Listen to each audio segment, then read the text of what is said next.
Alright, in this video we are going to look at how to access any given cell in two-dimensional array. We know that accessing a given cell means that to read the value of given cell number. As we learned in one-dimensional array, we access the element of array using indexes. Here also indices take a vital role. In one-dimensional array, we have one index which starts from 0 and get increased by 1 sequentially, which represents the columns. Because as we said, in one-dimensional array, we have only one row and multiple columns. But here, in case of two-dimensional array, we have two indices. The first one represents the rows and the second one represents the columns.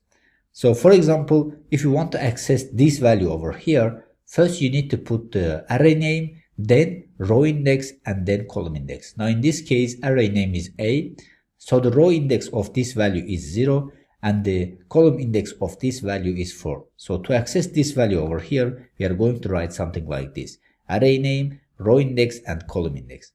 Now another example might be like this. So if, for example, if you want to access this value over here, one more time we are going to check row index. So the row index is this one, so which is 2, and then we are going to check column index. So the column index is this one, which is 5. So by writing array name and inside square brackets we are writing first row index, then the column index.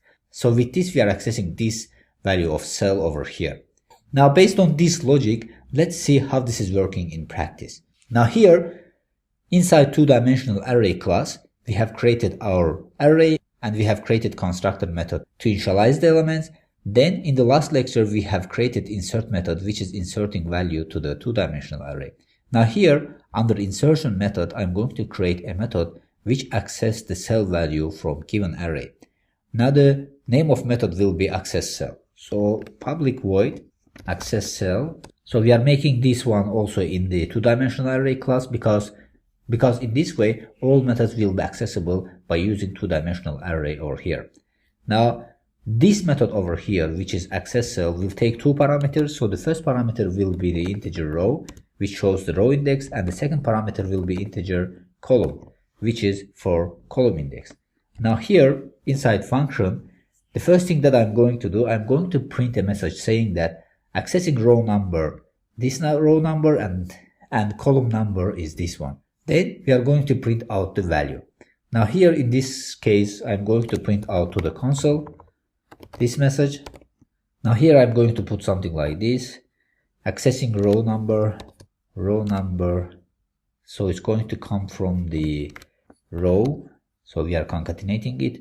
Then column number will be like this: col number plus col. Then after showing this message, then I'm going to write the rest code inside try and catch block, because as we said before, we need to write it in try and catch block to catch this exception over here. So for all methods that we are writing for two-dimensional array, we are going to write them in try and catch block. So in catch block, we are catching the array index out of bounds exception. So here also we are going to do same. So try, so with catch, I'm just going to copy this code from here and paste it over here because it's the same. So as we said, if we write an index which is outbound of this array that we have created over here, then in this case it's going to raise this exception over here. So when we are raising this exception, we need to print out to the console a meaningful message. Now in this case I'm printing out this one, so I will copy and paste it over here one more time, saying that invalid index for two-dimensional array.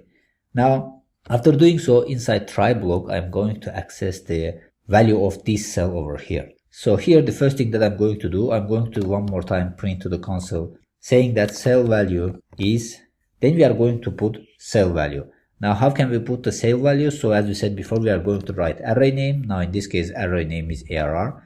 Then so first we are going to write row index. So row index comes from the parameter which is row. Then inside square brackets we are going to write column index. Now with this we are accessing the value of cell in two-dimensional array.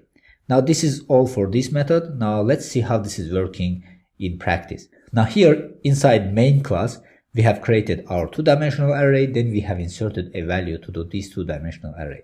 Then by using div2string method we have printed out this array to the console.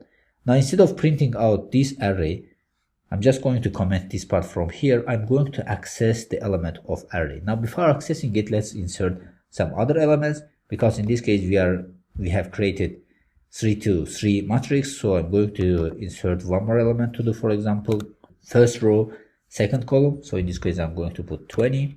Then I'm going to access this value over here. So it should print out 20 to the console. So SDA access cell. Then in this case row index will be 0 and column index will be 1. So let's run our code to see how this is working. Now here you see that we have an error in our code. So if I go back to our code, so here you see that I have forgot to put plus sign because we need to concatenate this value over here. So if I go back and run our code one more time, you will see that the error will disappear. Now here you see that first we are inserting this one, so it says that the value is inserted successfully. Then we are inserting 20. So the value is successfully inserted over here also. Then when we are calling this method, it says that accessing row number 0 and column number 1, which are the parameters that we have put here. So then it says that cell value is 20. So we access to this value over here. Now you see that everything works the way that we want. So this is how accessing an element of two-dimensional array works. Now let's see what is the time and space complexity for this method. Now, as always, we'll start from the first line of code. So in the first line of code, we are printing out message to the console. So in this case, it takes O1 time complexity. Then we have try block. So inside try block, we are printing out message to the console and accessing the value of cell. Now, when we are accessing the value of cell, as we said before, as the elements are located contiguously in the memory, we know the exact physical location of the array cell. So that's why accessing an array cell will take O1 time complexity. Now inside catch block, we are one more time printing out message to the console. So this one also will take O1 time complexity. Now if you combine all these complexities over here, it's going to take O1 time complexity. Now the space complexity is also O1 because in this case, for accessing an element of two-dimensional array, an extra memory is not required. So the space complexity is also O1. So hopefully everything is clear about this method. See you in the next lecture.